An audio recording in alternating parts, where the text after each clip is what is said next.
지금 이 시기에 파업을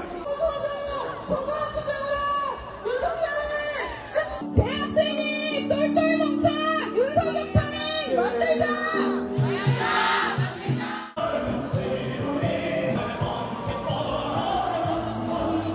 말은 잘 못하지만 끝까지 들어주시면 감사하겠습니다. 국민을 지키지 않는 윤석열 정권은 권력을 가질 자격은 없습니다. 정크교 18살 청소년입니다. 반갑습니다. 권력은 국민으로부터 나온다라고 하고 있습니다. 끊임없이 국민을 탄압하고 대학생을 짓밟고 때는 뭐 여야를 떠나서 어느 정당을 떠나서라도 이것은 국민들의 돈 앞에서 이것이 버젓인데 이런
대담을 진행하듯이 하는 거니까 말씀 편하게 해주시면 되게 좋을 것 같아요. 그러니까 윤석열 대통령의 비상계엄 사태부터 지금 현재 시점까지 가장 대학생들이 분노하는 지점이 무엇이며 이 사태로 인해 우려되는 지점이 좀 무엇인지를 조금 대학생이라는 어떤 집단이 하나의 어떤 정체성 조직으로서 단일한 어젠다를 견지를 하고 그럴 만큼 조직화되어 있는가?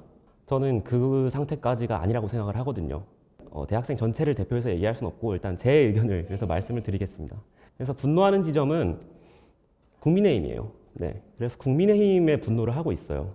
사실 민주당을 가지고 양비론을 많이 펼쳐요. 요즘 뭐 민주당이 제대로 대통령에게 드라이브를 실어주지 않았다느니. 근데 사실 이거는 이 계엄이라는 단어 앞에서는 이런 건 완전히 다른 문제라고 생각을 하거든요. 그렇기 때문에 정치권보다는 국민의힘에게 분노하고 있다는 것이 저는 옳은 것 같습니다. 그리고 우려하는 지점에 대해서도 말을 하자면 국민의힘이 만약에 이 일로 크게 어떤 타격을 받고 그 반대급부로서 민주당이 독주를 하게 될 것이고 그 다음에 그것이 대학생들에게 꼭 좋지 않은 혹은 민주적이지 않은 그런 결과로 나타나게 될까 이런 우려는 물론 있을 수 있습니다. 이번 12.3 사태로 가장 안타까웠던 거는 지금 우리의 사회적인 의제가 너무 민주주의의 회복이라는 걸로 회귀되었다는 게 가장 안타까운 지점인 것 같고 다른 모든 사회적인 현안들이 다 뒷전이 되었다는 게 가장 안타깝고 20대 청년들이 사회 사안에 대해서 나의 목소리를 내는 걸 좀 두려워한다는 기획을 썼었어요. 근데 어떻게 보면 정치권을 이끌고 가고 있잖아요. 변화라고 해야 할까? 아니면 그 안에서는 응축된 에너지들이 있었다고 생각하는데 저는 일단 정치 얘기가 이제 가족들 사이에서도 꺼내면 싸움거리가 되듯이 친구들 사이에서도 이게 꺼내다 보면 싸움거리가 될 수 있다고 생각을 해서 저는 일부러 이제 꺼내지 않았나 싶고요. 이번에는 조금 이념이 다른 사건이 아니라 좀 마음이 한 군데로 모이다 보니 시너지를 내지 않았나 싶기도 하고 일단 지금 중장년층은 투쟁으로 민주주의를 쟁취해낸 세대잖아요. 반면에 우리 청년 세대는 태어날 때부터 민주주의 체제라는 게 형식적으로든 보장이 돼 있었고 너무나 당연하게 여겨졌기 때문에 당연히 중장년층에 비해서는 정치적인 관심이 적을 거라고 생각해요. 그리고 이 시민들의 목소리를 반영하지 않는 거대 양당 체제의 가장 큰 희생양이 청년 세대임에도 불구하고 청년 세대들은 뭐 자본주의나 아니면은 학력주의나 이런 이데올로기들로 그런 모든 사회적인 억압들을 내면화하는 것 같아요. 자기들이 억압받는 거를 다 스스로한테서 원인을 찾는 거라고 생각하는데 그래서 또 다른 정치에 관심을 안 가지는 이유는 우리 청년 세대에서 너무 중립이라는 게 가치 있는 걸로 여겨졌기 때문이라고 생각하는데 어떤 사안에 대해서 목소리를 내거나 아니면은 생각하거나 판단하기를 의도적으로 회피하는 건 중립이 아니잖아요. 결과적으로는 다수의 입장에 서게 되는 건데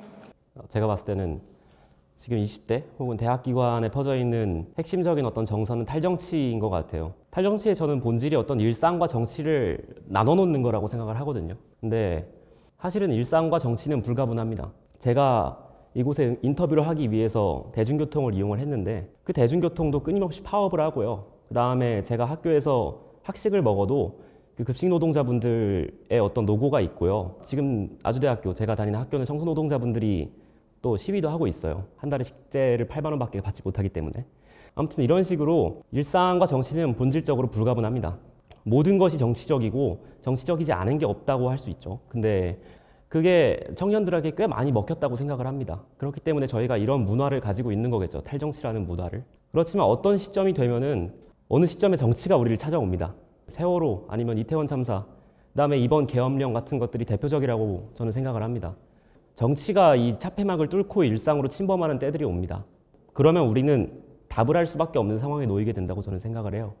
이 답은 어떤 관념이 아니기 때문에 모를 수도 없는 것이고 말이 아니기 때문에 침묵할 수도 없는 겁니다. 그래서 이번에 대학생들이 어떤 탈정치라는 그 이데올로기를 벗어내고 자신들의 목소리를 낼 수 있게 된 것은 그만큼 이번 사안이 중대한 사안이었기 때문이라고 생각을 합니다. 어떤 일상과 정치가 사실은 불가분하다는 것을 이번 계엄이 드러내줬다고 생각을 해요. 개인적으로는 훨씬 더 사안이 중대하고 심각함에도 불구하고 시위 자체가 밝은 느낌이면서 굉장히 열정적이면서 이런 분위기를 이끌어내는 거 지금 20대들의 시위 문화라고 생각을 하는데 응원봉은 없는데 근데 저는 교수님들이랑 얘기를 해보면 좀 그래도 이런 시위는 조금은 무거워야 하고 임을 위한 행진곡이나 광야에서 이런 분위기처럼 투쟁의 느낌이 있어야 한다. 지금 좀 너무 가벼워졌다라고 하는데 저도 시위에 갔었을 때 아파트 이런 거 부르고 다만세 부르고 되게 흥겨운 분위기였거든요. 그리고 앞에서 보면은 다 응원봉 흔들고 뛰고 있으니까 이게 야외 페스티벌인지 시위인지 모르겠긴 한데 그렇다고 그런 민주주의를 향한 열망이나 이거를 반드시 해내겠다 이런 마음이 희석된 건 아니라고 생각해요. 명확하게 말하자면 20대, 30대 어떤 여성들의 문화죠. 저는 이 시위에서 어떤 성별에 대한 거를 배제할 수 없다고 생각을 합니다. 그들이 많이 참여했기 때문에 그들의 문화가 주류가 된 겁니다. 어떤 진중함 같은 게 요구되는 건 물론 필요하지만 저는 그 어떤 축제적인 분위기 속에서도 어떤 진중함이 존재한다고 생각을 하고 아무래도 그렇게 또 그분들이 상징이 되다 보니 20대 여성을 향한 온라인상의 테러나 이런 것들을 나하고 반대되는 의견에 대해서 좀 너무 일방적으로 좀 타도하는 그런 댓글들이 많이 올라와서 사실 윤석열의 어떤 계엄과 여기 사람들이 광장에 모이게 된 거는 아주 많은 이유들이 모여서 생긴 하나의 결과라고 생각을 하거든요. 원인 중에 아주 큰 것들은 2030 여성들에 대한 어떤 여성 혐오 뿐만 아니라 어떤 성소수자라든가 장애인들 이런 사람들을 그동안 인정하지 않았던 것 이런 것들도 이 시위에서 한 번에 다 터져 나온다고 생각을 해요. 그리고 제가 여기 나온 이유 중에 하나도 제가 남자기 때문입니다. 남성으로서 나와서 온라인 혹은 오프라인에서 받을 수 있는 공격의 강도와 여성이 나와서 받을 수 있는 공격의 강도가 다릅니다.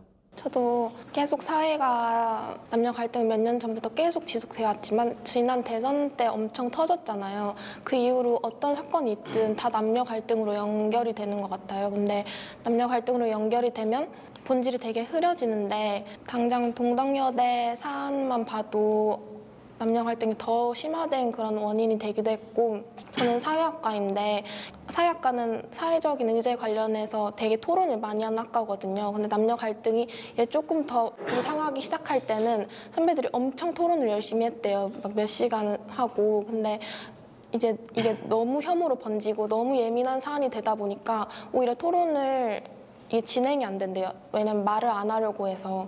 저는 짧게 얘기하자면 하나의 큰 사건이 결국에는 다른 작은 사건들을 또 유발한다고 생각을 하거든요. 이런 탄핵 관련해서도 뭐 시위에서 남녀 갈등이라는 작은 문제를 또 유발하기도 하고 그러다 보니 좀 초점에서 치우쳐지는 게 아닌가 점점.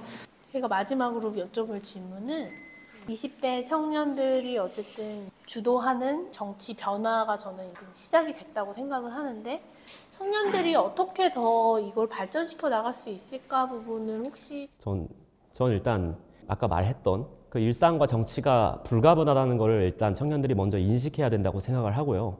그다음에 두 번째로는 아까 옆에서 말씀했던 부분인데 중립에 관한 얘기입니다. 저는 객관성과 중립성이 혼동되고 있다고 생각을 해요. 어떤 사안을 객관적으로 파악하는 것과 중립적으로 파악하는 건 다릅니다. 그러니까 중립이라고 하는 거는 사실 그 0과 10 사이에서 가운데 5를 찾는 게 중립이 아니거든요. 이건 저울 같은 거여서 한쪽이 기울어지면 그 반대편에 과감하게 몸을 던지는 게 중립입니다. 그리고 여기에는 많은 노력이 필요합니다. 용기도 필요하고 그다음에 본인이 한번 내렸던 선택을 다시 번복해야 될 그런 용기도 필요합니다. 그렇지만 이거는 해야 하는 일이라고 생각을 합니다. 어떤 축으로 어떤 편을 본인이 선택을 했는데 그 편이 잘못되었다면 그것에 대해 그냥 책임을 지면 됩니다. 그래서 이런 자세들을 학습하고 배워야 된다고 생각을 합니다. 저는 조금 더 거시적으로 우리의 교육 체제 자체가 좀 개혁돼야 된다고 생각하는데 중고등학교를 거치면서 우리는 되게 획일적인 교육을 받잖아요. 조금 더 학생들이 정치 참여에 많이 할 수 있도록 교육 체제 자체가 변화해야 된다고 생각하고 대학교 차원에서 바라보면 학회나 동아리 이런 자치 활동이 좀 더 활성화돼야 된다고 생각해요. 어떤 정치에 대해서도 좀 더 얘기를 하자면 전 정치가 한국 사회의 정치가 좀 더 다양성이라든가 포용성을 길러야 한다고 생각을 합니다. 그러니까 누가 지은 죄를 전부 용서한다거나 아니면 모든 게 상대주의적으로 옳다거나 이런 얘기가 아니에요. 제가 좋아하는 문구가 있는데 정치라는 게 소음을 목소리로 만드는 일이다 이런 얘기가 있어요. 어떤 조용한 다수의 어떤 아우성 같은 거를 조금 더 식별해야 된다고 생각을 합니다. 우리 사회가. 진짜 이 자리에 나와주셔서 너무너무 감사합니다. 네, 고생하셨습니다.